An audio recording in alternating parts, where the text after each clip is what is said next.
হয়ে যায়। আমাদের বাড়িতে যদি কেউ আপনার রোগে আক্রান্ত হয়ে যায়, বাড়ির মধ্যে যদি 10 দিন 5 দিন 7 দিন 8 দিন 9 দিন যদি আমরা অসুস্থ হয়ে বিছানাগত হয়ে যায়, আমরা অনেক মানুষ আজ বলে থাকি, দেখ রে আজকে জগতের মধ্যে কত না অন্যায় করেছে, কতই না পাপ করেছে, কতই না গুনাহ করেছে, এই জন্য আল্লাহ তার উপরে গজব দিয়েছে, এই জন্য আজকে বিছানাগত হয়ে গেছে। আমার রাসূল পাক সাল্লাল্লাহু তাআলা আলাইহি ওয়াসাল্লাম বলে, উম্মতিরা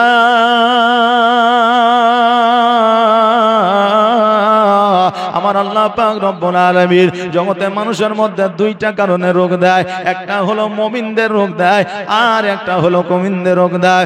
মুমিনদের রোগ দেয় আল্লাহ পরীক্ষা করার জন্য, আমার উপরে তার কতটা ভরসা আছে, বিশ্বাস আছে, এই জন্য আল্লাহ মুমিনদেরকে আপনার রোগ দেয়। আর কাফিরদের রোগ দেয় তাদের শাস্তি দেওয়ার জন্য। কারণটা হইল জগতের মধ্যে যাহা কিছু পাপ আপনার করেছে, এই পাপ কিছু ক্ষয় করার জন্য দুনিয়ার মধ্যে রোগ দিয়ে তাকে শাস্তি দিয়ে দেয়, যাতে কিয়ামতের দিন তার শাস্তি কমে যায়। জোরে বলেন সুবহানাল্লাহ। ও বাবাজি ভাইরা, আমার মায়েরা, আজকে আমরা তো দূরের কথা, আমার প্রিয় নবী সাল্লাল্লাহু তাআলা আলাইহি ওয়াসাল্লাম উনি পর্যন্ত আপনার অসুস্থ অবস্থায় ছিলেন। এইদিকে আমার মা ফাতেমা রাদিয়াল্লাহু তাআলা আনহা একদিন অসুস্থতা অবস্থায় জ্বর হয়েছে।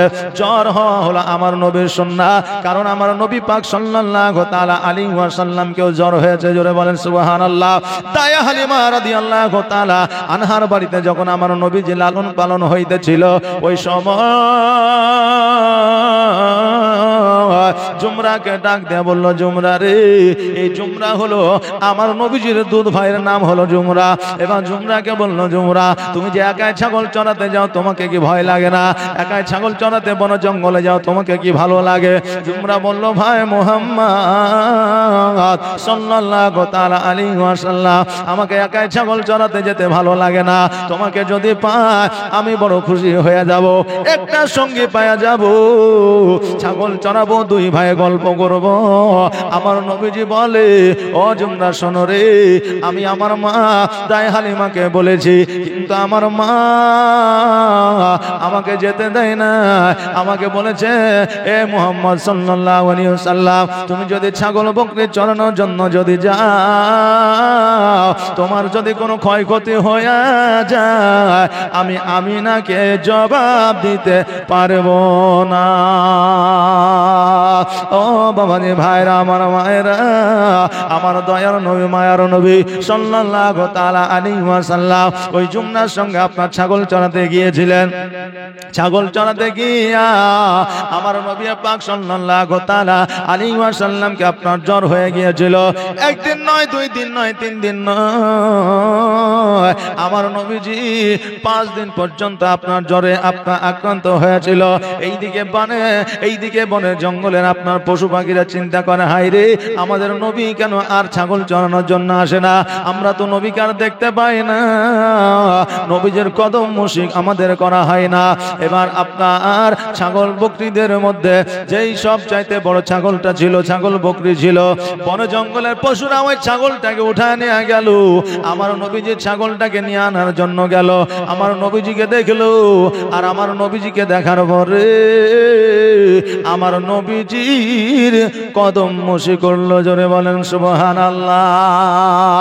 ও বাবাজি ভাইরা,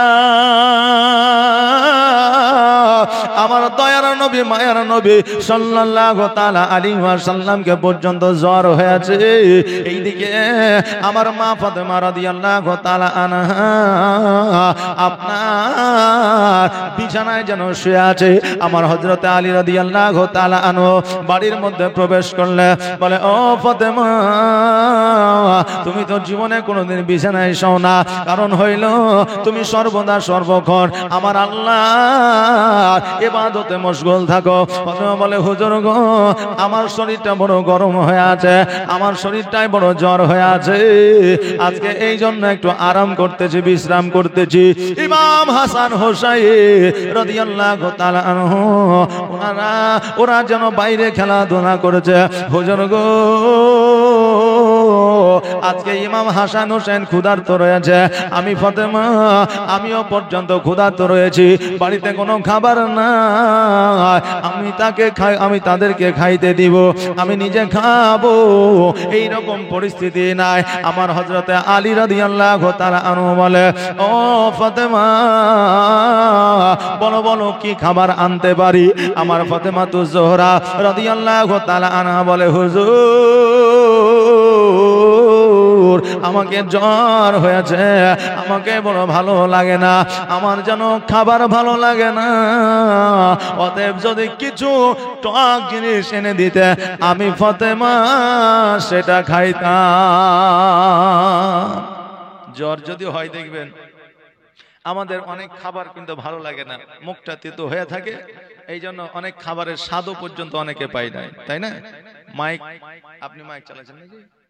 আচ্ছা, মাইক ম্যান একটু এই মাইকের কাছে আসিও তো, সেটার কাছে মাইক ম্যান কে আছো একটু এমপিফিয়ার কাছে তুমি একটু এসে দেখা করো, একবার দরুদ পড়ে আল্লাহুম্মা সাল্লি আলা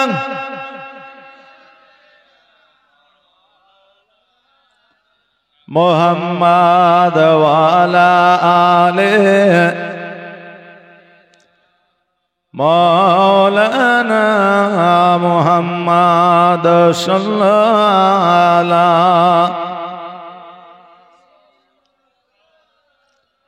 मुहम्मद हरदम ज़बान से निकालो पाक नामे मुहम्मद हरदम ज़बान शफियाना मुहम्मद। ओ बाबाजी भाईरा আমার ফাতেমা জোহরা রাদিয়াল্লাহু তাআলা আনহা বললে, আমাকে বলো আমার জ্বর হয়েছে, আমার কিছুই খেতে ভালো লাগে না, তবে হুজুর গো আমার জন্য যদি কিছু টক খাবার নিয়ে আসতে। আমার হযরতে আলী রাদিয়াল্লাহু তাআলা আনহু বললেন, ফাতেমা তবে তুমি কি খাইবা বলো? আমার ফাতেমা জোহরা রাদিয়াল্লাহু তাআলা আনহা বললে, আমার জন্য যদি তুমি কমলা লেবু নিয়ে আসো তবে বেশি ভালো হয়। আমার আলী রাদিয়াল্লাহু তাআলা আনহু এবার যেন ঘরের মধ্যে আপনার প্রবেশ করলেন।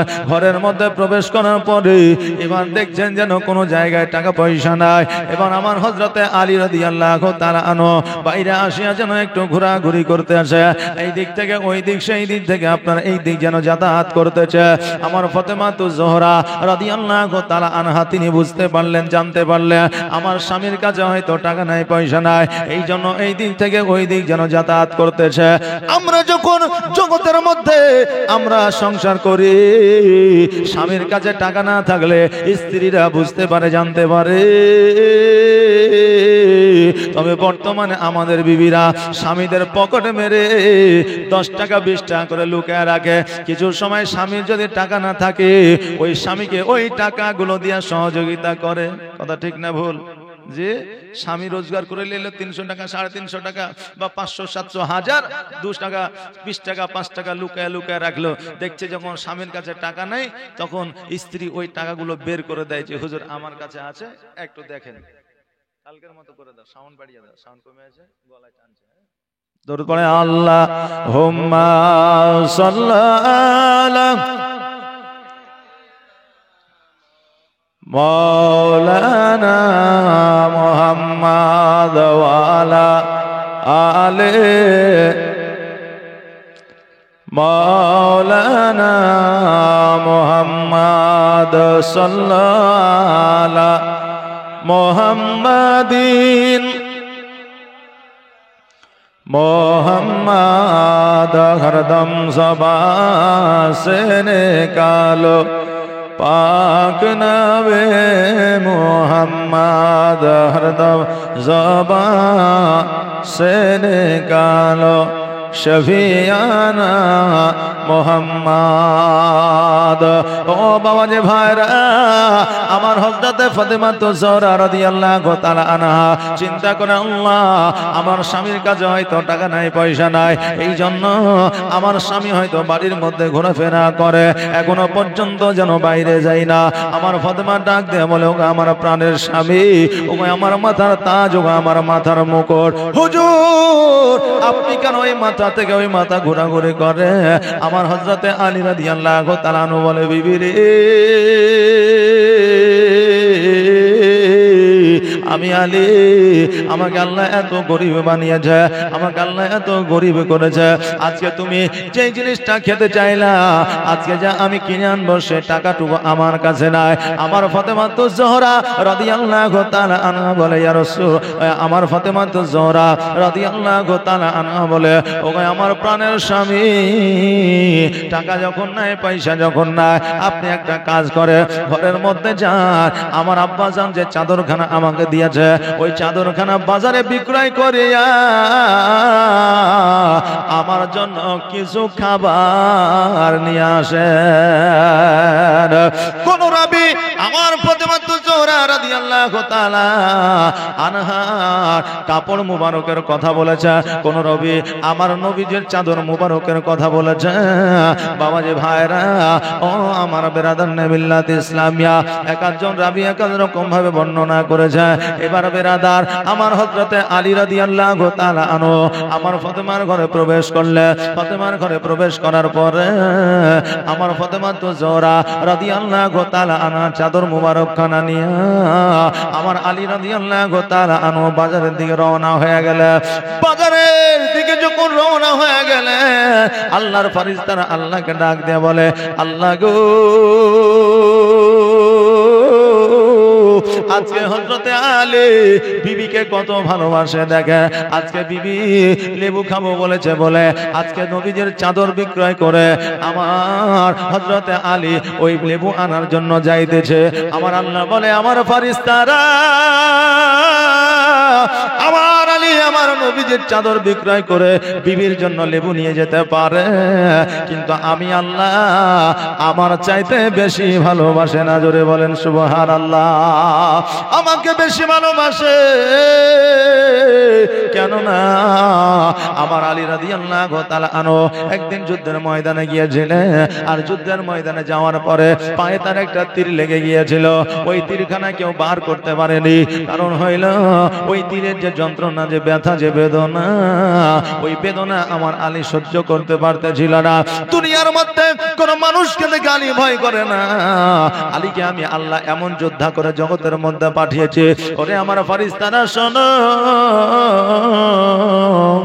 আমি ফেরেশতার মাধ্যম দিয়ে বলে পাঠিয়েছিলাম যে আলীর ওই তীরখানা বাহির হয়ে যাবে, ওই সময় বার করতে হবে যেই সময় আলী নামাজের মধ্যে দণ্ডায়মান হবে। জোরে বলেন সুবহানাল্লাহ। বলে হুজুর, আলী নামাজে দণ্ডায়মান হবে, আর ওই সময় তীরখানা বাহির করব কেমন করে? আমার আল্লাহ বলেছিল, শোনো গো, আমার আলী যখন নামাজে দাঁড়ায় যায়, আলী আর জগতের কথা মনে থাকে না, একমাত্র আল্লাহকে স্মরণ করে আর আল্লাহর কাছে নিজেকে আত্মসমর্পণ করে দেয়। ওই সময় তীর বাইরে করলেও আমার আলী জানতে পারবে না। জোরে বলেন সুবহানাল্লাহ। আমার আলী রাদিয়াল্লাহু তাআলা আনহু যখন নামাজে দাঁড়ায় গিয়েছিলেন, ওই তীরখানাকে আপনার বাহির করে নিয়েছিল। তীরখানা বাহির করার সময় আমার আলী রাদিয়াল্লাহু তাআলা আনহুর পায়ের যেন মাংস পর্যন্ত আপনার ছেলে বাহির হয়ে গিয়েছিল। ওরে আমার বাবাজি ভাইরা, আমার আলী রাদিয়াল্লাহু তাআলা আনহু তবু আপনার জানতে পারেন না নামাজ কেমন করে পড়তে হয়, একবার শুনেলেন। আর বর্তমানে আমরা যখন মসজিদে নামাজ পড়তে যাই, নামাজ পড়া অবস্থায় যদি বাচ্চারা একটু বদমাইশি করে, বাচ্চারা যদি একটু খেলাধুলা করে, নামাজ অবস্থায় এসে তাকে মেরে গিয়ে আবার নামাজে দাঁড়িয়ে যায়। এরকম মুসল্লি আছে না বাপ, যেখানে পাশেখানে দাঁড়িয়ে আছে, নামাজ পড়ছে, পার্শ্বে যদি কোনো বাচ্চারা একটু খেলাধুলা করে তো নামাজ ছেড়ে দিয়ে আসে, ভাড়া দু চাপড় মারিয়ে দিয়ে ও আবার নামাজে দাঁড়িয়ে। হায় রে নামাজি, সুবহানাল্লাহ। এইভাবে নামাজও কমপ্লিট করে দিয়েছে বেরাদার মিল্লাত ইসলামে। তাহলে আমাদের নামাজ কোন জায়গায় বেরাদার? আমাদের অনেকেই নামাজ পড়ি তো নামাজের মধ্যে আবার হিসাবও করি, যে এক ইমাম নামাজ পড়াইছে আর এক মুসল্লি নামাজ পড়ছে, আসরের নামাজ পড়াইছে। আসরের নামাজ পড়ার পরে সব মুসল্লি সালাম ফিরিয়ে দিয়ে দোয়া করে বাড়িয়ে চলে এসছে। ওই মুসল্লি বলছে যে ইমাম সাহেব আপনার এক রেকাত নামাজ ছুটে গেছে। রেখে দেখ, বলছে এক রেকাত নামাজ ছুটে গেছে। তো বলছেন না 4 রেকাতই তো আমি পড়ালছি। বলছেন না আপনার এক রেকাত ছুটে গেছে। মুসল্লিরাকে বলছে, তো মুসল্লিরা বলছেন না 4 রেকাতই পড়ালছে। বলছে খেপা কোথাকার, আমি প্রতিদিন আসরে আসি আর 4 রেকাতে 4 রকমের হিসাব করি, 3 রকমের হিসাব হয়েছে, 1 রকমের হয়নি, মানে 1 রেকাত ছুটে গেছে। আচ্ছা কেমন হিসাব? বলছে যে আমার 4 বেটাকে 4টা দোকান করে দিয়েছে। আসরের নামাজে আমি আসি, প্রথম বড় ছেলের হিসাব প্রথম রাকাতে করি, দ্বিতীয় ছেলের হিসাব দ্বিতীয় রাকাতে করি, তৃতীয় ছেলের হিসাব তৃতীয় রাকাতে করি, চতুর্থ ছেলের হিসাব চতুর্থ রাকাতে করি। কিন্তু 3টে বেটার দোকানের হিসাব হয়েছে, একটা বেটার দোকানের হিসাব হয়নি। তার মানে 1 রেকাত নামাজ হয়নি, ছুটে গেছে। আচ্ছা বলেন এর নামাজ কিয়ামতের দিন পাবে? নামাজ কবুল হবে? জি। তা আমরা এইরকম মুসল্লি জগতের মধ্যে আছি বাপ, যে নামাজও হয়, আবার এদিকে আমাদের যত রকমের হিসাব পাতি আছে, কোন জমিতে কতখানি পানি লাগবে, কোন জমিতে কতটা সাহার লাগবে, কোন জমিতে কালকে যা কাজে লাগতে হবে, চাষবালা চাষিকে যা বুঝতে হবে, এইসব খবর আমাদের নামাজে দাঁড়াইলেই কিন্তু আমাদের মানে স্মরণে চলে আসে। অনেক মুসল্লির আছে বেরাদার, নামাজে দাঁড়াবেন, আল্লাহর কাছে নিজেকে আত্মসমর্পণ করবেন, পুলসিরাত, মিজান, জাহান্নাম, এগুলো ছাড়া আপনার স্মরণে কিছু আসার কথা নয়। বাবাজি ভাইরা, যে আমার হযরতে আলী রাদিয়াল্লাহু তাআলা আনহু কেমন নামাজি ছিলেন দেখেন। নামাজে দাঁড়ায় গিয়েছে, তীর বাহির করে নিয়েছে, তার সঙ্গে সঙ্গে আপনার পায়ের মাংস পর্যন্ত বাহির হয়ে গেছে, তবুও পর্যন্ত জানতে পারে না। ওরে আমার ফেরেশতারা,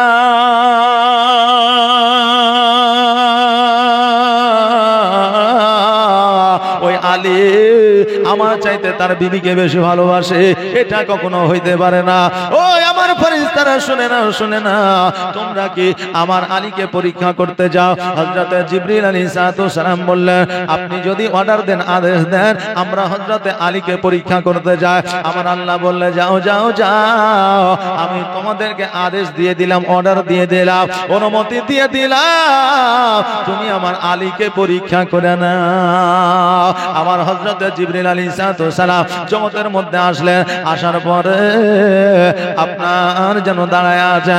এবার বেরাদার জিবরিল আমিন আলাইহিস সালাম আল্লাহর দরবারে দোয়া করলেন, আল্লাহ গো,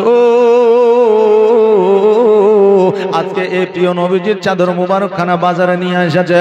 বাজারে নিয়ে আসার পরে এই চাদর খানা বিক্রয় করবে, ইহুদিরা কাফেরেরা কিনবে, আর কেনার পরে হয়তো পুরানো চাদর বলে আর সেকেন্ড হ্যান্ড চাদর বলে হয়তো তারা অন্য জায়গায় ব্যবহার করবে, হয়তো অপব্যবহার করবে। আল্লাহ, আপনি যদি আমাকে অর্ডার দিয়ে দেন, ওই চাদরখানা নিয়ে জান্নাতের মধ্যে যত্ন করে রেখে দিব। আল্লাহ বলে, তুমি আমি আল্লাহ, আমি যাহা জানি তুমি তা জানো না, আর আমি যেটা বুঝি তুমি সেটা বোঝো না। ও জিবরিল শোনো, আমার জান্নাত হইতে 6টা টাকা নিয়ে যাও, আর 6টা টাকা নিয়ে যাওয়ার পরে আমার আলী রাদিয়াল্লাহু তাআলা আনহুকে দিয়ে দাও, আর ওই চাদরখানা তুমি কিনে না, তুমি যে ফেরেশতা রূপে গিয়েছো এইটা যেন জানতে না পারে, তুমি মানুষ রূপে যাও আর চাদরখানা ক্রয় করে না, আর ওই চাদরখানা তুমি আমার জান্নাতের মধ্যে রাইখা দাও।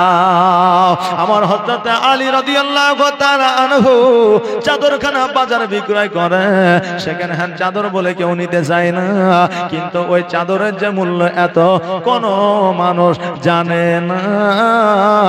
যদি জানতো, কোটি কোটি টাকা দিয়ে ওই চাদরখানা কিনতো।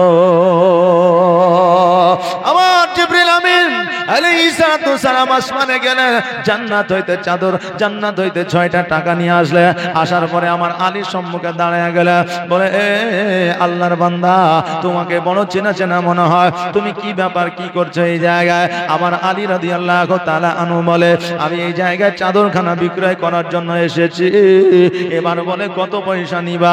আমার হযরত আলী রাদিয়াল্লাহু তাআলা আনহু বলে, তুমি কত পয়সা দিবা? আমার ওই জিবরিল আমিন বললে, আমি 6টা টাকা দিব। আমার হযরত আলী রাদিয়াল্লাহু তাআলা আনহু বললেন, ঠিক আছে, আমি 6টা টাকার বিনিময়ে চাদরটা দিয়ে দিব। আমার হযরত আলী রাদিয়াল্লাহু তাআলা আনহু 6 টাকার বিনিময়ে চাদরখানা যেন আপনার দিয়ে দিলে, আর 6 টাকার বিনিময়ে চাদরখানা দিয়া আমার আলী রাদিয়াল্লাহু তাআলা আনহু যেন আপনার লেবু কেনার জন্য আপনার বের হয়ে গেলে, এইদিকে আল্লাহ ডাক দিয়ে বলে, জিবরাইল, আর দেরি করিও না, দেরি করিও না, চাদরখানা জান্নাতের মধ্যে রেখে দাও, আর জান্নাত হইতে 6টা লেবু নিয়া তুমি পৃথিবীর মধ্যে চলে যাও। আর পৃথিবীর মধ্যে যাওয়ার পরে ওই 6টা লেবু আমার আলীকে দিয়ে দাও 6 টাকার বিনিময়ে, আর জান্নাতি পয়সা তুমি জান্নাতের মধ্যে রেখে দাও। জোরে বলেন সুবহানাল্লাহ। আমার হযরত আলী রাদিয়াল্লাহু তাআলা আনহু আপনার লেবু খোঁজার জন্য বাইর হয়েছে, কিন্তু লেবু যেন পাওয়া যায় না। আমার হযরত জিবরিল আলাইহিস সালাম আসমানে গেলেন, যাওয়ার পরে জান্নাতের মধ্যে প্রবেশ করলেন। জান্নাতের মধ্যে আমার নবীর চাদর মুবারকখানা রাইখা দিয়া আপনার জমিনের মধ্যে আপনার লেবু নিয়ে আসলে, আসার পরে যেন ব্যবসায়িক হয়ে আপনার বসে গেলে, আর বসে যাওয়ার পরে আমার আলী রাদিয়াল্লাহু তাআলা আনহুকে বলে, তুমি কি নিতে চাও? বলে লেবু। বলে আমার কাছে 6টা লেবু আছে, আপনি কি নেবেন? আলী রাদিয়াল্লাহু তাআলা আনহু বলেন, আমি তো লেবু নেওয়ার জন্য এসেছি। 6টার দাম কত? আমার জিবরিল আমিন বললেন, 6টার দাম হলো 6 টাকা। যদি তুমি 6 টাকা দাও তবে আমি লেবুগুলা দিয়ে দেব। আমার হযরতে আলী রাদিয়াল্লাহু তাআলা আনহু বললেন, আজকে আমার কাছে 6 টাকায় আছে, আর 6 টাকায় দাও। 6 টাকা দিয়ে 6টা লেবু আপনার যেন নিয়ে নিলেন। এবারে নিয়ে নেওয়ার পরে আমার আলী রাদিয়াল্লাহু তাআলা আনহু বড় খুশি হইয়া যেন আপনার রাস্তা দিয়ে চলতে আরম্ভ করেছে, বিবিকে লেবু খাওয়াবো বলে। এবার হযরত জিবরিল আলাইহিস সালাম বলে, আল্লাহ এবার কি করব? আমার আল্লাহ বলে, জিবরিল তুমি তো আমার আলীকে পরীক্ষা করবে, এবার পরীক্ষা তুমি করে নাও। হযরত জিবরিল আলাইহিস সালাম ফকির বেশে আপনার ফকির রূপে আমার আলী রাদিয়াল্লাহু তাআলা আনহুর সম্মুখে আসলো। আসার পরে বলে, আলী এই লেবুগুলো কার জন্য নিয়ে যা?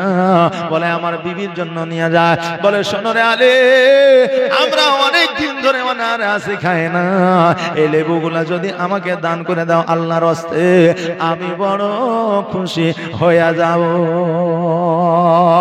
আলী রাদিয়াল্লাহু তাআলা আনহু চিন্তা করে, তাই তো আমার এই ফকির দরবেশকে যদি আমি আপেলগুলা, আমি যদি লেবুগুলা না দিই, আমার এই ফকির বেজার হয়ে যাবে।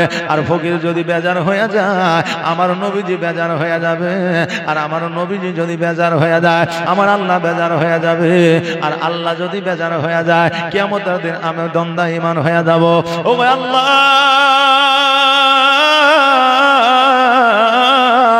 আমি কিয়ামতে দাঁড়াতে চাই না, জগতের মধ্যে আমি লেবুগুলো দিয়ে দিতে চাই। আমার হযরতে জিবরিল আলাইহিস সালাম ফকির বেশে আছে। আমার জিবরিলকে বলে, জিবরিল শোনো শোনো, আমার কাছে 6টা লেবু আছে, 3টা দিলে কি হবে না? আমার বিবি অসুস্থ হয়ে বাড়ির মধ্যে আছে, 3টা আমার বিবিকে দিব। জিবরিল আমিন বলল, না না না, আমাকে এত ক্ষুধা লেগেছে, যদি তুমি 6টা দাও আমি বড় খুশি হয়ে যাব। আমার হযরত আলী রাদিয়াল্লাহু তাআলা আনহু চিন্তা করে, আল্লাহ গো, আমার বিবি ক্ষুধার্ত অবস্থায় যদি জগৎ ছেড়ে পরজগৎ গমন করে, তবুও বিবির জন্য নিয়ে যাব না, এই ফকিরকে লেবুগুলো দিয়ে আমার আল্লাহকে খুশি করব। জোরে বলেন সুবহানাল্লাহ।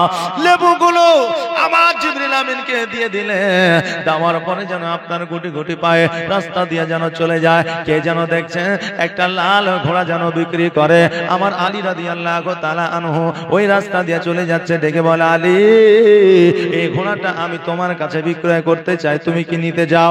আলী রাদিয়াল্লাহু তাআলা আনহু বললে, আমার কাছে টাকা নাই, পয়সা নাই, ধন নাই, সম্পদ নাই, কিছুই না, আমি এই ঘোড়াটা কেমন করে কিনবো? বলে, এই ঘোড়াটা তোমাকে আমি বাকিতে দিয়ে দিব, তুমি যদি নিতে চাও তুমি নিয়ে যাও।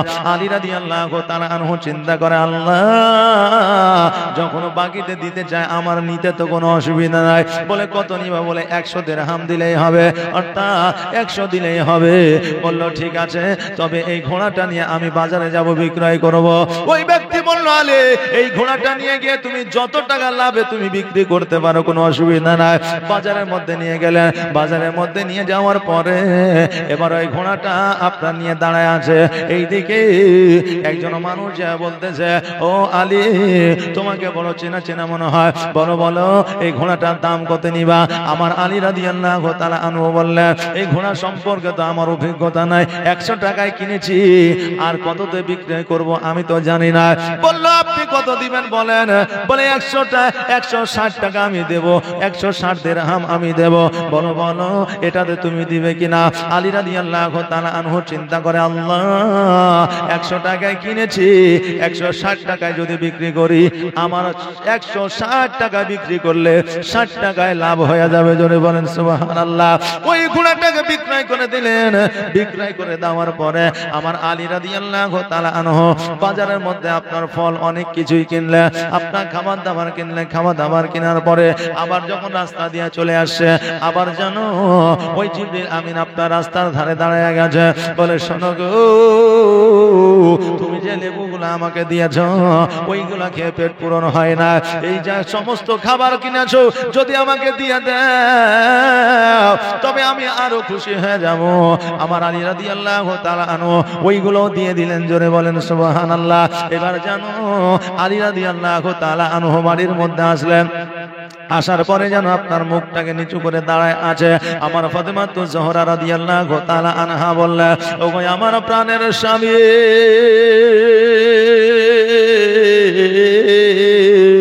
আপনাকে লেবু আনার জন্য পাঠাইলাম, আপনি লেবু আনার জন্য গেলেন, কিন্তু আপনার হাতে তো কিছুই দেখতে পাই না। আমার হযরতে আলী রাদিয়াল্লাহু তাআলা আনহু বলে, বিবি রে, লেবু আনতে গিয়েছিলাম, চাদর বিক্রয় করেছি, লেবু নিয়ে আসছিলাম, ফকির দরবেশ আমার সম্মুখে পড়েছিল, আমি ফকিরকে লেবুগুলা দিয়ে দিয়েছি। আমার ফাতেমাতুজ জোহরা রাদিয়াল্লাহু তাআলা আনহা বলে, ও ভাই আমার প্রাণের স্বামী, আজকে ওই লেবুগুলা ওই ফকিরকে দিয়ে এসেছে, আমি যতটা ওই লেবুগুলা আমাকে নিয়ে এসে আপনি খাওয়াইতে আমি যতটা খুশি হইতাম, আজকে ফকির দরবেশকে আপনি দিয়েছেন তার চাইতে দ্বিগুণ আমি ফাতেমা খুশি হইলাম। জোরে বলেন সুবহানাল্লাহ। আর আমাদের এখন বর্তমানে বিবিরা হইলে আমরা বলতাম, তুমি এমনই পাগলা, তুমি এমনই পাগলা যে 6টা লেবু ছিল, 2টা বা 3টা দিলেই তো হয়তো, সব গিলা দেওয়ার কি দরকার ছিল? যে সব গিলা কি দেওয়ার দরকার ছিল এই কথা বলতাম। কিন্তু আমার ফাতেমাতুজ জোহরা রাদিয়াল্লাহু তাআলা আনহা বললেন, স্বামী গো,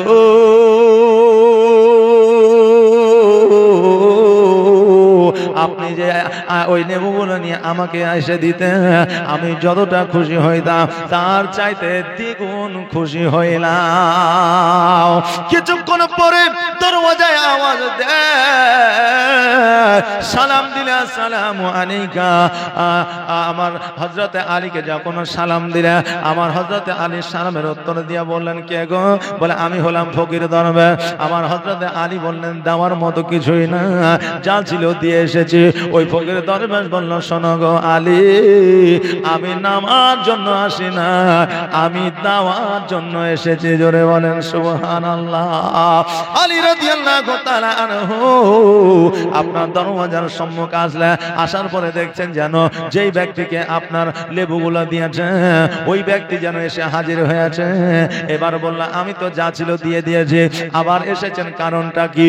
ওই ব্যক্তিটি বলে, শোনো গো ও আলী আলী শোনো, জিবরিল আলাইহিস সালাম এখন কোন জায়গায় আছে, কোথায় আছে তুমি কি বলে দিতে পারো? আলী বলল, জিবরিল আমিন কোথায় আছে আমি কেন বলতে যাব? জিবরিল আমিন বলল, শোনো, আমার নবী নাকি ইলমের ঘর, আর আলী হলো ইলমের দরওয়াজা। তোমার কতটা ইলম আছে, তোমার কতটা জ্ঞান আছে আমি একবার দেখতে চাই। এখন জিবরিল আমিন কোন জায়গায় আছে একবার বলে দাও। এবার আমার হযরতে আলী রাদিয়াল্লাহু তাআলা আনহু চোখ দুইটাকে বন্ধ করলেন, সপ্তম আসমান দেখলেন, সপ্তম জমিন দেখলেন, কোন জায়গায় যেন পাওয়া গেল না। এবার আমার আলী আঙুল দিয়ে দেখা, জিবরিল তুমি দাঁড়িয়ে আছো, আমি আলী আমার সম্মুখে। ও জিবরিল, আজকে তুমি আমার সম্মুখে দাঁড়ায় আছো, আমি বুঝে গিয়েছি, জেনে গিয়েছি আজকে নেব তুমি ফকির দরবেশ নাও না, তুমি জিবরিল আমিন নিয়েছ। জিবরিল বলো, আলী আমার আল্লাহ তোমার কাছে পাঠিয়েছে তোমাকে পরীক্ষা করার জন্য। আজকে তুমি পরীক্ষায় পাশ করে গিয়েছো, আজকে তুমি পরীক্ষায় নাম্বার বেশ ভালো পেয়েছো, এই জন্য আমার আল্লাহ 6টা লেবুর পরিবর্তে জান্নাত হইতে 12টা লেবু পাঠিয়ে দিয়েছে। যাও যাও যাও, আমার ফাতেমার বাড়িতে পৌঁছায় দাও। এই জন্য কবি বলছেন, ভালো যদি বাঁচতে হয় নবীকে বাসো, জান যদি দিতে হয় নবীকে দিও। জোরে বলেন সুবহানাল্লাহ। ভালো যদি বাসেন তো নবীকে বাসেন, জান যদি দিতে হয় তো নবীকে দেন। আজকে ভাইকে ভালোবাসবেন, 1 কাঠা জমির জন্য আপনাকে মারবে।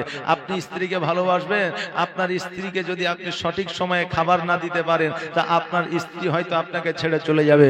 আপনি বন্ধুকে ভালোবাসবেন, সময় আসলে গার্লফ্রেন্ডের জন্য পেছন থেকে ছোরা মারবে। এই ঘটছে না এরকম? ঘটছে, পেছন থেকে ছোরা মারবে।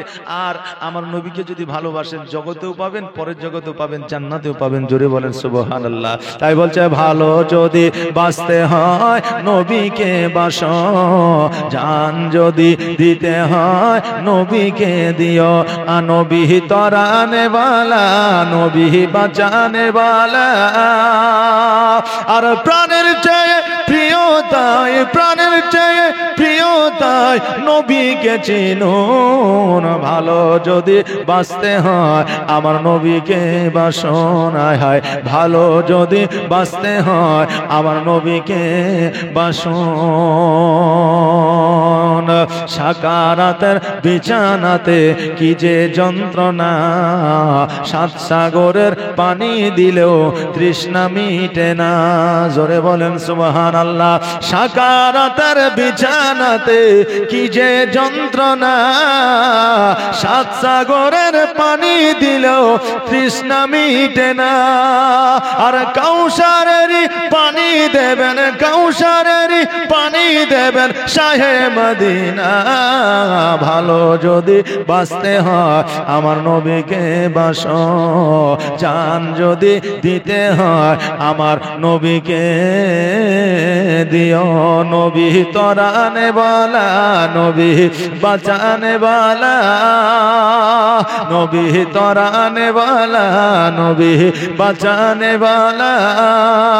আর প্রাণের চেয়ে প্রিয় তাই, প্রাণের চেয়ে প্রিয় তাই নবীকে চিনুন। ভালো যদি বাঁচতে হয় আমার নবীকে বাসন, জান যদি দিতে হয় আমার নবীকে দিয়ে। আল্লাহুম্মা সাল্লাল্লাহু মাওলানা মুহাম্মাদ ওয়ালা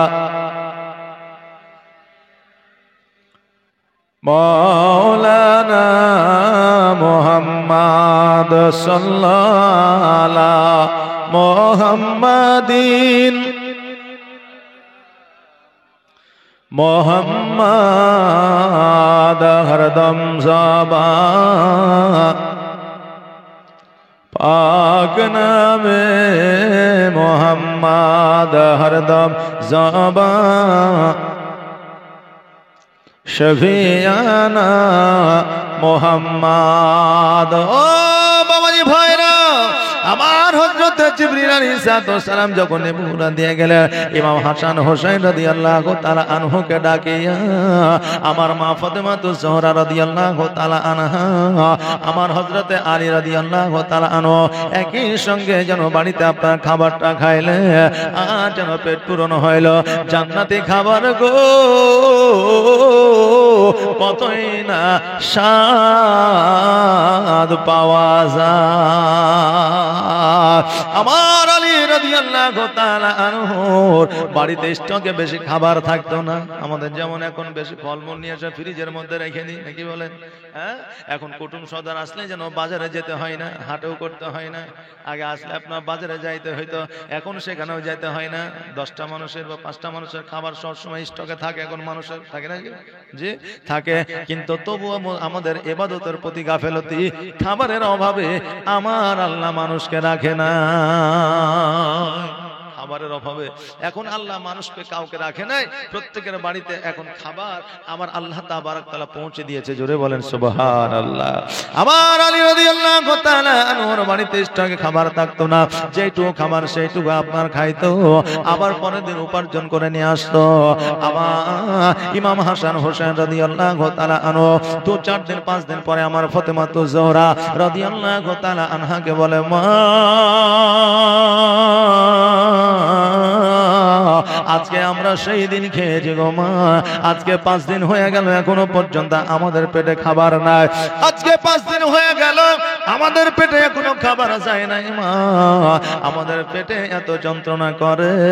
আজকে কিছু খাবার থাকলে আমাদের দেয়া, আমরা খেয়ে আমাদের পেটটা পূরণ করে দিই। আমার ফাতেমাতুজ জোহরা রাদিয়াল্লাহু তাআলা আনহা বলে, ওই আমার বেটা হোসাইন, ওই আমার বেটা হাসান, আজকে 5 দিন থেকে তোমার আব্বার কোনো কাজ না, আজকে 5 দিন থেকে তোমার আব্বা কোনো কাজকর্ম পায় না।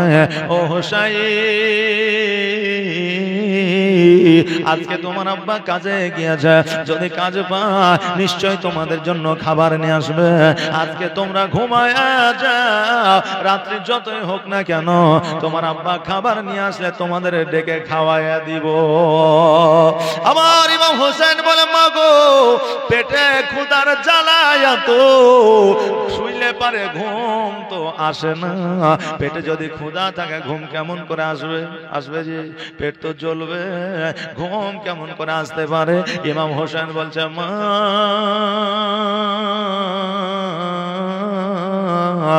তুমি আমাদের ঘুম পাড়ায় দাও, খিদার জ্বালায় আমাদের যেন ঘুম আসে না। আমার ফাতেমা বললে, ও ইমাম হাসান হোসেন তোমরা শুয়ে যাও। আমার মা ফাতেমা রাদিয়াল্লাহু তাআলা আনহা বাচ্চা 2 সন্তানকে আপনার 2 জাং মুবারকের উপরে নিলে, নেওয়ার পরে মাথায় হাত বুলায় আর আমার ফাতেমা যেন কোরআন তেলাওয়াত শোনায়। জোরে বলেন সুবহানাল্লাহ। আর এখন বর্তমানে আমাদের মায়েরা যখন সন্তানের ঘুম দেয়, মোবাইলে কত সুন্দর গান বাজনা জুড়ে দেয়। বাচ্চাদের যখন ঘুম দেয়, বাচ্চা তো ঘুমাইছে না, এক কাজ কর, কি করবে, বড় বড় ডিসপ্লে ওয়ালা একটা মোবাইল পাইচার সমান নিয়ে চলে আর ওই ছেলেটার কাছে জুড়িয়ে দে, আর শুনবে আর ঘুমাবে। এই জন্য বাচ্চা যখন জগতের মধ্যে আসে, এখনকার বাচ্চা 6 মাস 5 মাস ধরে কাঁদে, মৌলভী সাহেবের কাছে নিয়ে গিয়ে ফোন দিয়েও কোনো কাজ হয় না, ডাক্তারের কাছে গেলেও বলে কোনো রোগ নাই, ডাক্তারের কাছে গেলেও বলে কোনো রোগ নাই, আর মৌলভী সাহেবের কাছে গেলে আপনার ফোন দিলেও ফোনে কাজ হয় না। একজন মা এসে বলছে যে হুজুর আমার বাচ্চাটা খুব কান্না করে, চুপে না, তো একটু ফোন দিয়ে দেন না। তো পরস্পর 3 দিন 4 দিন 5 দিন ফোন দিলাম, কোনো কাজ হইল না। আমি ভাবলাম যে মনে হয় ডাক্তারি কোনো সমস্যা আছে, সবসময় ফোনে যে কাজ হবে এটা তো না, আর শারীরিক কোনো সমস্যা থাকতে পারে নাকি বলেন? তো শারীরিক মনে সমস্যা আছে, তো এক কাজ করেন আপনি ডাক্তারখানা নিয়ে যান।